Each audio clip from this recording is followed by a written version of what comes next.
वेद और सरू की दोस्ती में एक नया मोड़ आ गया है, लेकिन इस बार कहानी पूरी तरह से पलट गई है। सीरियल में एक धमाकेदार ट्विस्ट आया है, जहां सरू और वेद की दोस्ती टूट रही है।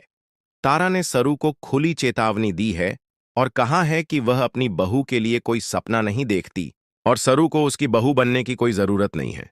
तारा ने साफ कहा है कि वेद की पत्नी बनने का सपना देखने के बजाय सरू को उसकी सिर्फ एक अच्छी दोस्त बने रहना चाहिए।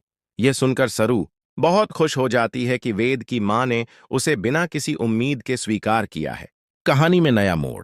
यह सब तब शुरू होता है जब सरू को पता चलता है कि अनिका और उसकी मां ने मिलकर उसके साथ बुरा नहीं किया था, बल्कि अनिका ने बहुत कोशिश की थी कि सरू को कोई नुकसान ना हो।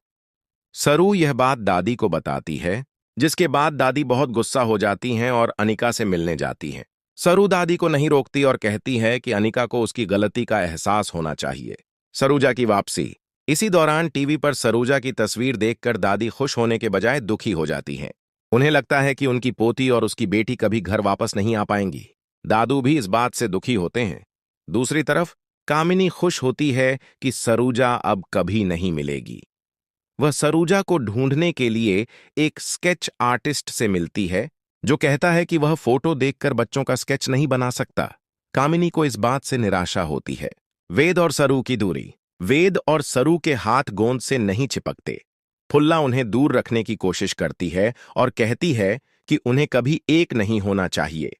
वेद तारा के कहने पर सरू को अपने घर डिनर पर नहीं बुलाता। सरू को जब तारा की बातें पता चलती हैं तो वह बहुत खुश होती है। वह वेद को बताती है कि तारा को उनकी दोस्ती से कोई दिक्कत नहीं है और वह चाहती है कि वे सिर्फ दोस्त बनकर रहें।